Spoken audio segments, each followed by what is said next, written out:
Hi everyone, welcome to Educator HQ. Today we have Tina Corcoran again from Embracing Change Therapies. And for those who haven't heard of Tina Corcoran, she's from the southeast of Victoria in the Melbourne area. And we had an amazing session with Tina a couple of weeks ago on talking about things like compassion fatigue. And it was really interesting. I'm not going to tell you anymore because you need to go to our YouTube channel or flick back through our Facebook page to find that session with Tina. But Tina, welcome again. Thank you so much for coming back and having a chat with us. Thank you, Tamika, and I'm so excited to be back. So it's I had so much fun last time. Yeah, lots of reflection on our macros and micros and thinking about, what we need to do for ourselves. So today, you were going to talk to us about the importance of play and touch around that subject. Yes, that's right. So today I'd like to talk about the importance of play with adults and how that links into art therapy. Great. So I'm all ears. We're all ears. Okay, so let's just start with what is play? And, if you Google what play means, it states that it's any spontaneous or organized activity that provides enjoyment, entertainment, amusement, and it's a diversion as well. And then it goes on by saying that, play in childhood is essential to enable holistic, development. In fact, research shows that children who are deprived of opportunities to play are less resilient, they struggle socially, and have difficulty self-soothing. So, and I think that we all know the importance of play with children, but it's something that we just don't consider when we're adults. And so that's why I wanted to perhaps make people more mindful about that. So why does play have to stop or seem less of importance as adults? And there's a quote that her name is Deb Dana, and it's from her book, The Polyvagal Theory in Therapy. And she's a social worker, but she states that adults missing play opportunities are less curious, they're less imaginative, and they lose a sense of enjoyment in daily living. And she goes on by saying that it positively shapes our autonomic nervous system, that's responsible for our survival and self-regulation. Right, that's really interesting because my brain automatically goes to, we're all trying to move forward, but it automatically goes through what a lot of, especially Southerners, went through during COVID. And also, like, I'm also now just reflecting on something my son said to me at the end of high school, when we were talking about high school and the mammoth task it was to get through that, and how the dynamic from primary school through to high school changes, and there is less of that creativity space and play space. So yeah, I'm thinking on the fly with your discussion here, Tina. It's hitting a lot of points. Well, the fact is, it shouldn't stop once we reach adulthood. And there's so many benefits with adults that engage in play. So, research shows that it reduces heart disease. It relieves stress. It improves brain function. It improves our relationship and connection to others.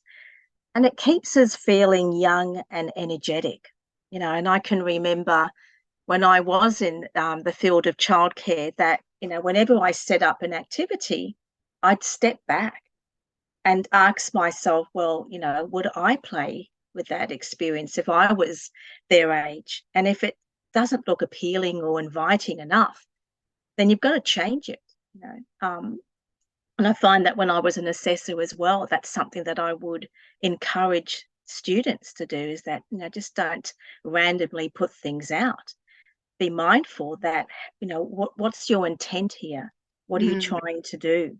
A thing that I used to do with both my students when I was at TAFE, but then also with the educators on my team, was when they'd go to so much effort of setting up these beautiful spaces, beautiful rooms. Then I'd just say, okay, now I want everyone to get down on their knees and see it from a child's perspective. Like, Beautiful. Yes. what's going on? What do you feel like? Because there's something up here looking at this beautiful space from up here, but then when you come down here and you're a child's height and you're looking at things, oh, that feels a bit enclosed, or I can't really see through there. How would I feel about that? And it's just thinking through different lenses. Definitely. And, with the early years learning framework, you've got the principles of belonging, being, and becoming. But I would imagine that just means what you're implementing and what you're doing with children is part of learning through play. Is that right? Yeah, that's right. And the one thing that I always stressed when I was talking about play and learning through play was the word through. Mm. It's learning through play. And that word through is so important because educators get hooked up and caught up in all of the regulatory burden. Yes. But just think of what are they learning through play? Just because you've got a numbers inquiry area over there because Yes. developmentally the children need to start learning what 1 to 10, 1, 2, 3, 4, 5, 6, 7, 8, 9, 10 means. But a lot of children aren't going to relate to that numeracy area.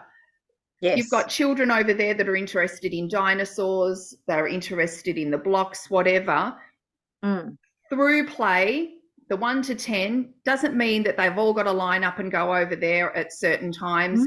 Through play means 1 to 10 counting the dinosaurs, 1 to 10 counting the blocks. It's not a regimented, these are the spaces and this is what they're learning in each space. Yes, that might be the case, but through their play, they can learn whatever those outcomes are that you've set through anything that they're interested in, absolutely anything.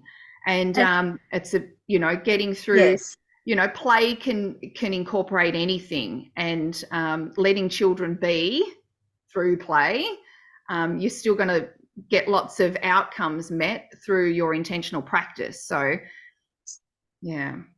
Yeah, because I know that, what we engage with children does matter for them, and it should be very child-centered based on their interest and their needs, and it's almost as though, like I said last time, that I believe that it's more paperwork now and less engagement with the children. So it's becoming that sort of way of being where, and a lot of, I find, educators and students that I've known in my time, that when I was, an assessor, that would get upset if it didn't go to plan, and it's just like, take a breath, because at the end of the day, it doesn't matter, that if it didn't go to plan, that's what your self-reflection is about saying, well, what can I do differently? What didn't work? What didn't I have out? Yeah, absolutely. And I always think, like, fundamentally looking at the basics. If you're working in a certain age group, understand those developmental milestones of those age groups and just use that as your base. Yeah. And know that inside out, or have it put up on the wall so you can refer to it when you need to. And put activities out that they're interested in, and then just let them go. Your observation and understanding of where they should be at developmentally will then ease so much pressure off whatever it is that you're. It's important. Yeah, absolutely. Definitely. So, as I said, play shouldn't be stopped once we reach adulthood, and it's just as essential as eating 3 meals a day and regularly exercising. So, going back to that macro way of being. So why does it stop, when we get older? So some of the reasons it might be that we find it repetitive. And what I mean by that is that we've done it all before when we were children. It just seems to be like, I'm going to be doing this, or it just becomes a little bit maybe unsettling at times to be doing that. And, yeah, it is that feeling that, well, I've done this before. I don't really want to do this again. And I find that, over the years in childcare, that there would be some educators that felt uncomfortable jumping around with the children and exploring their world with them, where I would be right in there and doing that, because it was just, they would invite me into their play. So it was never an intrusion into their play.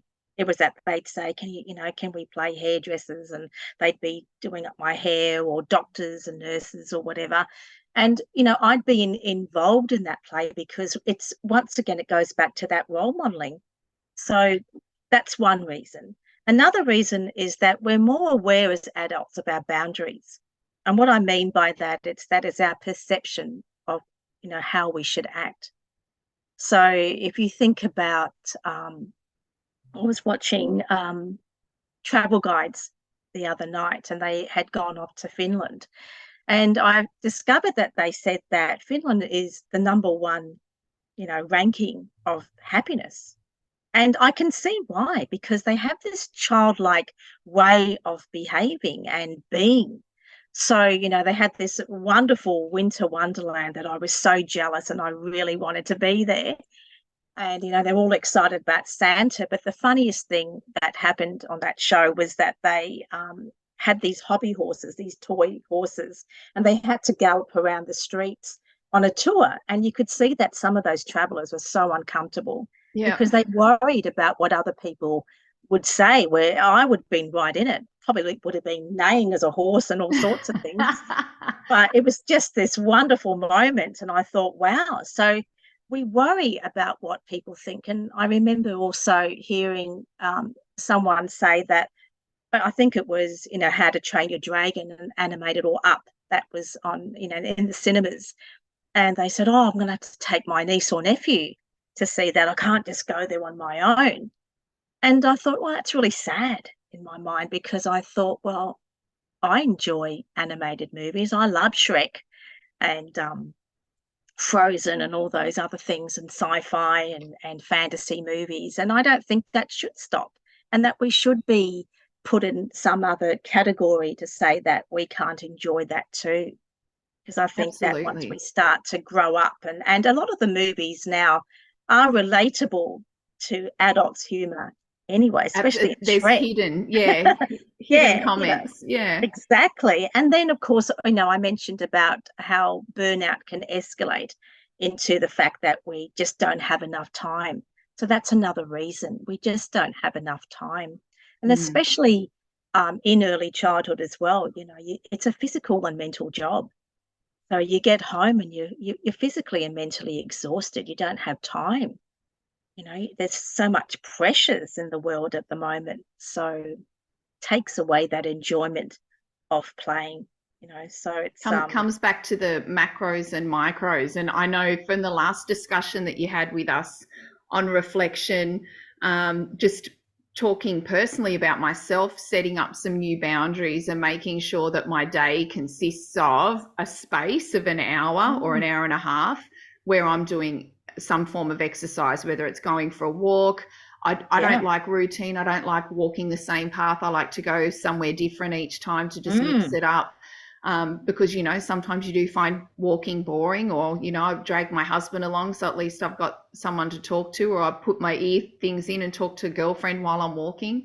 But knowing that doing some exercise makes me feel better, and I know that it might be the task of actually getting moving to do it, and it's quite easy to stay on the couch and scroll aimlessly through my phone or watch another episode of something on Netflix.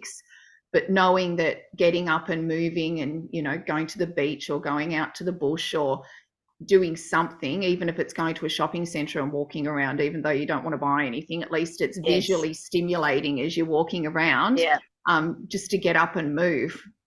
Because I think that, on reflection for me over the past 3 years, my movement was, minimal, and it affected and impacted a lot of other things in my life. So, and I think as an educator, looking over the last 23 years, my really flat, dull moments have been when it has been all work and no play, like the saying Yes. says, all work and no play, Yeah. blah, blah, blah. So yeah, it Mm. is important to get up and move and play and find things that interest you and excite you and all of that. Absolutely. And look, I think personally, society is changing with that sort of stigma around what's appropriate to play for an adult and so on. So you've got shows like Lego Master. That used to be just a thing that kids would be regarded as doing.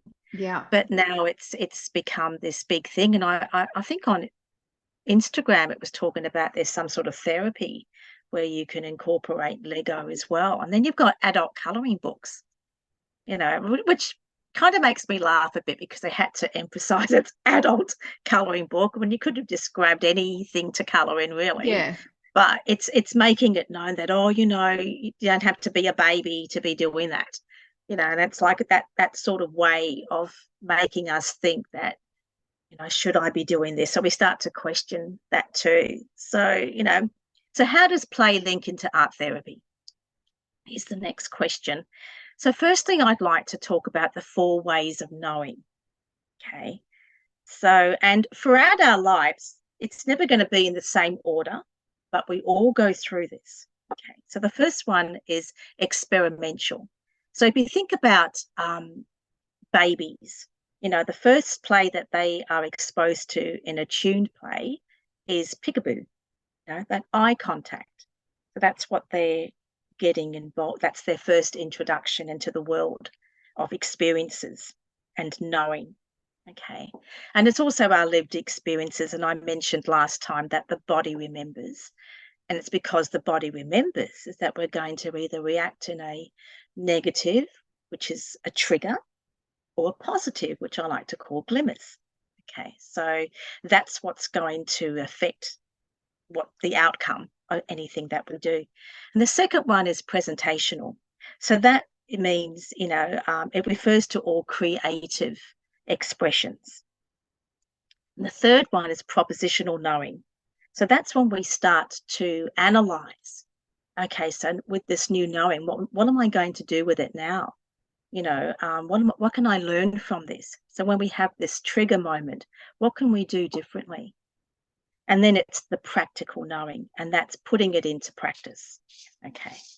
So it's the presentational knowing is what links into art therapy practices, because that's all imagery. It's about visual arts, sensory, expressive writing, music, movement. It entails all of that. And, like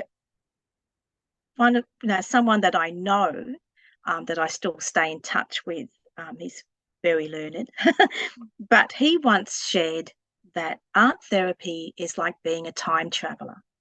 And that really resonated with me because I'm imagining, wow, it sounds really powerful and magical that we can be this time traveler so we can revisit our past.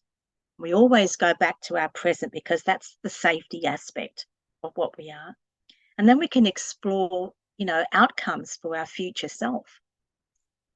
So it's, and it was a great way to actually express that, really. And then someone else that I know shared in our class when I was studying that you have to know your clients, materials, and yourself when you're an art therapist.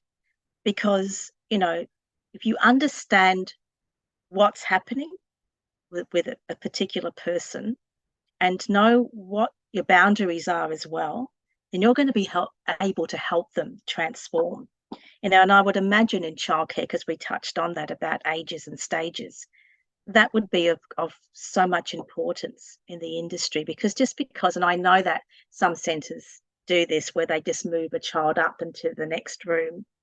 But that doesn't necessarily mean that they're developmentally age appropriate for that room. And, it is hard, and I understand why that occurs. But if we don't meet where that child is at, then you're actually setting them back, I believe. Yeah. And it's the same thing, like my little dog is a teddy bear cavoodle, and she's a therapy dog, and she's very much part of my practice. But there was a time when we used to go down to a nursing home and bring, love and joy to the residents there. And I remember that there was one time where someone came to visit their parent, and one of the staff had facilitated something for them to do. And I sort of heard a comment that, oh, that sounds really babyish that they're doing that. And that kind of made me feel a bit sad as well, because I thought, well, when someone has been diagnosed with dementia, that's where they're at. That's what they can handle. So it's not about that they're 80 years of age. It's where they're at in their own development. And it's the same thing when I used to work at a disability school. And there would be, sometimes moments where they wouldn't meet that student, that child at the age that they are developmentally. So they may have been 15, but they still liked their soft toys. So I take that away from them. That's where they're at. So just to be mindful in the industry as well,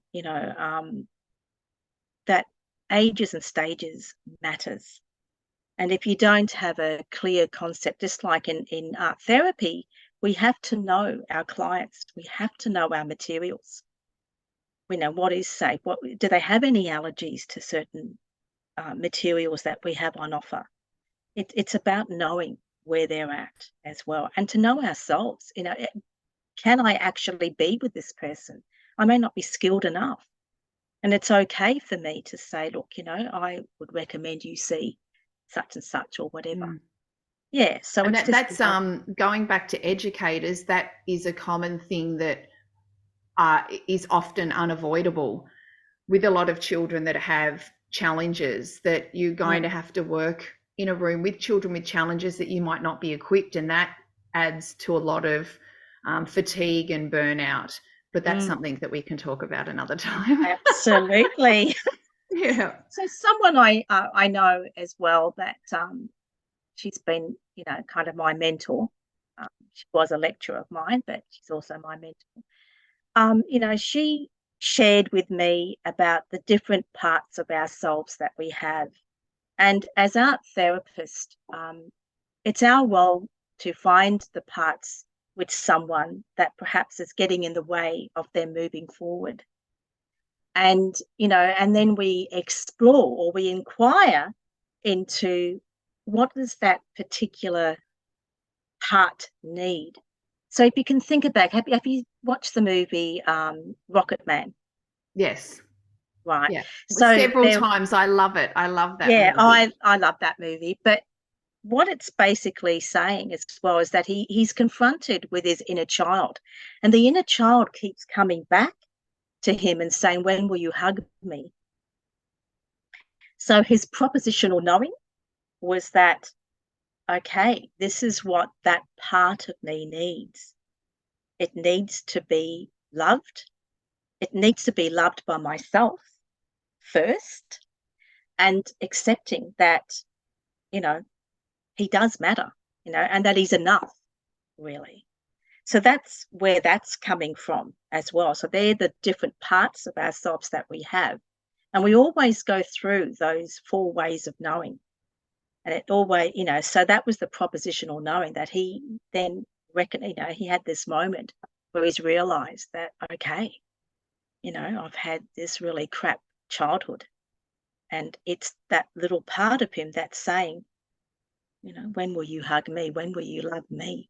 Because he was rejected. And forgiving the parents, and that he doesn't need to carry that. But over the years, managing so many teams, so many times you see elements of that in educators, and even within myself. It's very it's very powerful to be able to go, okay, well, I'm enough and I'm going to move on, and this is what I'm going to do for myself now. And life can be, difficult. It's actually not meant to be just a small, smooth running pathway. It's the challenges that makes us go through those 4 ways of knowing. because, we're always in the experiential way of being, and it's the presentational way is what we're doing. It's how we're expressing it. And that's why art helps us to be able to do that. And look, I can remember this same person that I know. She once had set up in the classroom this wonderful moment where we can create a safe space, and then we could invite anyone else into our area. And she had all these different materials, and it was so fascinating to be able to see how people were using their imagination and draping material over chairs and attaching it to, the blinds, or going into the table area. And I actually incorporate that in my practice. So there were times when I've surprised certain clients and I've had all this material out, and we've just, she's created a safe space. And who would she have in that place of hers, and who wouldn't she want in there? So we explore that, and that's just means of play. And these are adults that I'm doing this with. I had some really wonderful play experiences, and I think when you go to high school, it just doesn't happen anymore. I was fortunate that in childcare course, and as learning to become an art psychotherapist, that we did engage in play. And I can remember walking in one day, and this another brilliant lecturer that I had, and she had set up 5 different stations of all these wonderful experiences that I could engage in. And I was like this child in a candy store, because I was like, oh wow, there was like visual art and printing, and what else did they have there? It was just so many things on offer, and it was great. And then the same person, we once all went to the beach, and we created a mandala in the beach. So mandala is, it's a circular design that symbolizes, the universe, the divine, and self. So it's in the center is you, and then it works out, or just creating patterns in the sand. And dance movement therapy, it was so entertaining and inspiring, because there was all sorts of props that you could use to create, your presentation, your presentational way of being, to express, movement. And that was great as well. Like, there's so many experiences that we had that was mesmerizing and insightful, and I still incorporate. So to conclude, what can we do right now to connect to our inner child? So we could host a fancy dress party. Why couldn't Love we? a good dress up party. So do I love it. And look, in childcare, don't we do themes, like pajama day, and all sorts of things, and different cultures, and it's a way of expressive ways of being, and it's just great.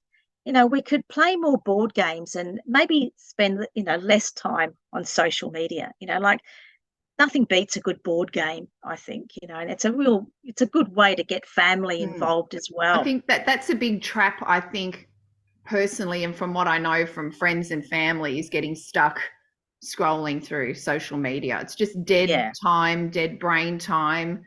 Yeah. And then we could, connect with a childhood favorite story that we liked. Like, mine was Aesop's Fables. Nice. I love, reading all of those Mine stories. was Tiki Tiki Tembo. Oh, okay. Yeah, loved that. Still remember it. Tiki Tiki Tembo, no Sa Rembo, Charibo Richie, Pip Peri Pembo, falling down the well. Loved that story. So why not read it? It's great to connect to your childhood, I think. Connect with nature, like you were saying, like going for those walks, and doing something that's for you. Playing with your pets, spending time with family, like making that time to have some enjoyment with play. Go and see that movie that's just been recommended or just out there for children. Just go and do it. Like, what can go wrong? Yeah, Really? exactly. Yeah, If I you're think worried someone's going to see you, just put a hat on and a hoodie. I just think we need to just do it. Like, I don't think anyone cares anymore if you're there or not. If that's the movie that you want to see, well, go Go for it. and see it. Yeah. Just do what your heart wants you to do. Learn something new, learn a new hobby. Like all of these things, engage in crosswords and all, these are all play. It doesn't have to be complicated. It doesn't have to be planned. It's just spontaneous at times. And, just connect with your inner child. And, finally, Albert Einstein, once said that play is the highest form of research. So just do it, because you may find that, it'll change your outlook to life. Yeah. Absolutely. Thank you so much, Tina. That got my brain buzzing, that's for sure. I find these chats like play as well because you're interacting, you're thinking of new Yeah. things, you're reflecting on self, thinking of others. I know, yeah, it always makes me think of others as well. So thank you, Tina, for having the That's time with okay. us again today. And I hope everyone out there has enjoyed it and got a lot out of it, as I have, and I definitely know when I'm going back through editing it, I'll be getting more out of it as I go along. So thank you again, Tina, and we hope to have you on again soon. Oh, absolutely. Thank you. Okay. Bye-bye.